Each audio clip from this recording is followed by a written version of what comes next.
দিনটা ছিল Sunday 2 March 2025। আজ ছিল আমার মাসি তথা আমার দিদির আইবুড়ো ভাত। মাসি তথা দিদি বললাম কেন জানো? কারণ মাসির বয়স অনেকটাই কম, তাই জন্য আমার ছোটোবেলা থেকেই মাসিকে মাসি বলতে ইচ্ছা করতো না, তাই জন্য আমি মাসিকে দিদি বলেই ডাকতাম। আজকে অফিস ছিল, 2টো অবধি অফিস করে আমি তারপর বেরিয়ে পড়েছিলাম। আর এই দিদির বাড়ি ছিল কেষ্টপুর বাগুইআটির দিকে, আমার অফিস সল্টলেকের দিকে। আর সল্টলেক থেকে কেষ্টপুর ঢোকার একটা শর্টকাট রাস্তা রয়েছে, সেই রাস্তা ধরেই আমি খুব তাড়াতাড়ি ওদের বাড়িতে পৌঁছে যাই, কারণ অফিস করে বেরোতে বেরোতে আমার অলরেডি দেরি হয়ে গেছিলো। তাই জন্য আমি আইবুড়ো ভাতের জন্য লেটও হয়ে যাচ্ছিলাম, তাই শর্টকাটটা ধরেই আমি চলে এসেছিলাম খুব তাড়াতাড়ি। আর এসে দেখি এখানে দিদি অলরেডি খেতে বসে পড়েছে, কিন্তু খাওয়া এখনও স্টার্ট হয়নি, আশীর্বাদ পর্বটা চলছে, ওটা মিটে গেলেই খাওয়া শুরু হবে।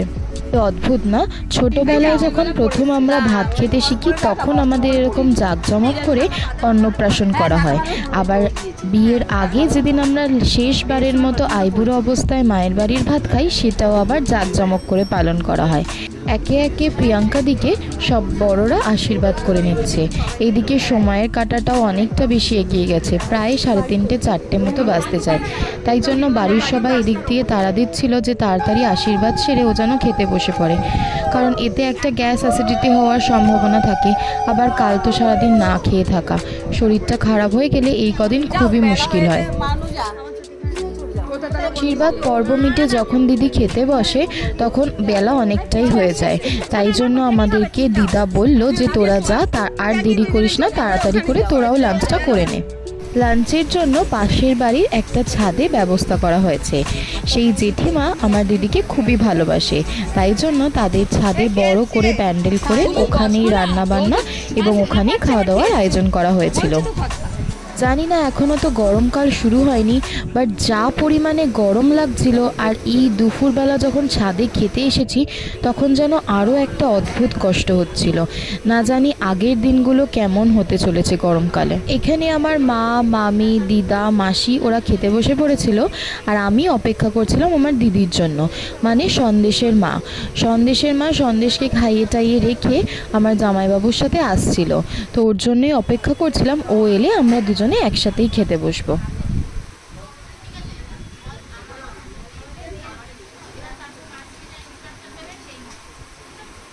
খাবারের মেনুতে আজ অনেক রকমের আয়োজনই ছিল, কিন্তু এখন তোমাদেরকে বলছি না, যখন আমি খেতে বসবো তখন তোমাদের সাথে শেয়ার করব। দিদি পৌঁছে ফোন করলো যে আমরা চলে এসেছি, চল প্রিয়াঙ্কার সাথে আগে দেখা করে তারপর আমরা খেতে যাব। তাই জন্য আমি আবার এই বাড়িতে চলে আসি, আর এসে দেখি যে দিদি বন্ধু বান্ধবদের সাথে এখানে খাওয়া দাওয়া স্টার্ট করেছে। খাচ্ছে তো না, হচ্ছে বেশি গল্প, আর এতটা খাওয়া ওর পক্ষে পসিবলও নয়। প্রিয়াঙ্কা দিকে যে থালাবাটিগুলোতে আইবুড়ো ভাত দেওয়া হয়েছিল সেই থালাবাটিগুলো ও নিজেই বসে খুব সুন্দরভাবে ডিজাইন করেছে, দেখতে ওই জন্য খুবই সুন্দর লাগছে।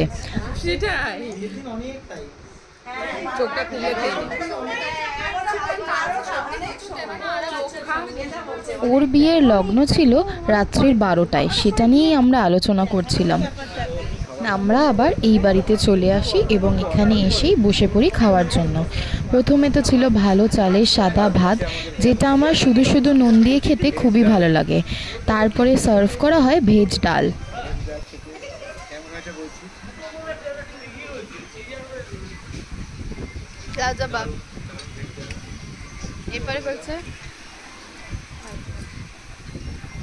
ভেজ ডালের পর চলে আসে ঝুরি আলু ভাজা, আর ভেজ ডাল, ঝুরি আলু ভাজা, লম্বা লম্বা সাদা চালের ভাত, আর যেন সত্যিই কিছু চাই না। কিন্তু এটা শেষ করতে করতেই চলে আসে ধোকা এবং বড় বড় মাছের কালিয়া, আর এরপরই চলে আসে পার্শে মাছ। আর ওইদিকে দেখো আমাদের ব্রাইড নিজের খাওয়া দাওয়া শেষ করে আমরা যেন ঠিক করে খাই সেই সব বলার জন্য, দেখার জন্য চলে এসেছে। আর তার মধ্যেই আমাদের মাছ ভাতের পাট শেষ করে চলে আসে হচ্ছে বিয়েবাড়ির সবচেয়ে স্পেশাল ডিশ এবং আমার ফেভারিট চাটনি এবং পাঁপড়। আর ধোকাটা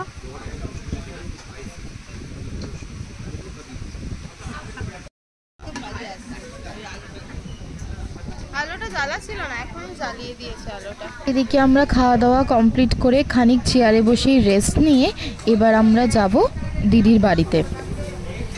যে মুখ চোখের অবস্থা দেখে নিজেই হতবাক হয়ে যাচ্ছিলাম, অ্যাকচুয়ালি এতটাই গরম পড়েছিল। যাই হোক, এসব ছাড়ো, এবার তোমরা দেখো দিদির বাড়ির গেটটা ওর বিয়ে উপলক্ষে কি সুন্দরভাবে সাজানো হয়ে গেছে অলরেডি। যেহেতু আজকে মর্নিং ডিউটি ছিল তাই শরীরটাও খুব টানছিল, তাই জন্য আমরা খাওয়া দাওয়া করে উঠতে উঠতে তো 5টা বেজেই গেছিলো, তাও আমরা বললাম যে না, একটুখানি না শুলে শরীরটা যেন আর দিচ্ছে না। এখনও রাত অবধি এইসব তো চলবেই, আর তারপরে তো কাল সকাল থেকেই শুরু। তাই জন্য আমাদের জন্য দিদিরা একটা পাশের বাড়িতে ফ্ল্যাট অ্যারেঞ্জ করেছিল, সেখানেই আমরা সবাই মিলে চলে আসছিলাম একটু যাতে গড়িয়ে নিতে পারি। 6:30 নাগাদ প্রিয়াঙ্কাদি আর প্রিয়াঙ্কাদির বাবা, যাকে আমি গোয়ালা বলে ডাকি, আমাকে ফোন করে বলে আমাকে নাকি এক্ষুনি রেডি হয়ে বেরোতে হবে, ছেলের বাড়িতে কিছু তত্ত্ব নিয়ে যাওয়ার আছে। বেশিরভাগ তত্ত্বগুলোই আমার মা সাজিয়ে দিয়েছিল, আর আজকে প্রিয়াঙ্কাদির বন্ধুরা মিলে মাছ, তেলের যে ঘট, এগুলো সমস্ত ফাইনাল করে সাজিয়ে দিচ্ছে, কারণ এগুলো তো আগে থেকে সাজিয়ে রাখা যাবে না। আর এগুলো নিয়েই আমরা চলে যাচ্ছিলাম ছেলের বাড়িতে, আর তার সাথে যে চলে যাচ্ছিল ছেলে যে রিসেপশনে পড়বে ব্লেজার, আর তার সাথে জুতো, মিষ্টি, তেলের ঘট আর মাছ। আজ আমরা তত্ত্ব দিতে যাচ্ছি আমি, পিউদি, আমার মাইমা আর প্রিয়াঙ্কাদির মামা।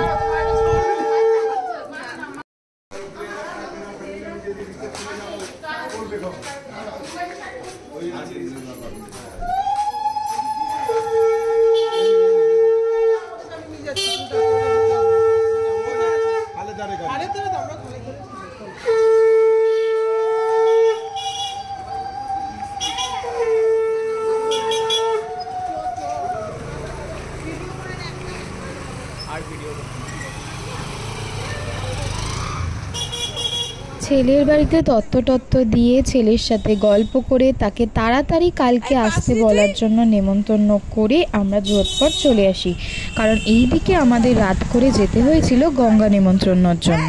কিন্তু এখান থেকে তো গঙ্গা বেশ অনেকটাই দূরে, তাই কাছাকাছি লোকাল এরিয়ায় একটা পুকুর আছে, ওখানেই আমরা মা গঙ্গাকে স্মরণ করে কালকে আসার জন্য আমন্ত্রণ জানিয়েছিলাম, এবং বিয়ের সব কাজ যেন সুষ্ঠুভাবে হয়, সবাই মজা করে থাকতে পারে, এবং প্রিয়াঙ্কাদি আর তার ম্যারিড লাইফ যেন খুব সুখের হয়, তাই জন্য আমরা মা গঙ্গার কাছে প্রার্থনা করে আসি। সকাল থেকেই শুরু হবে বিরাট বড় তোড়জোড়।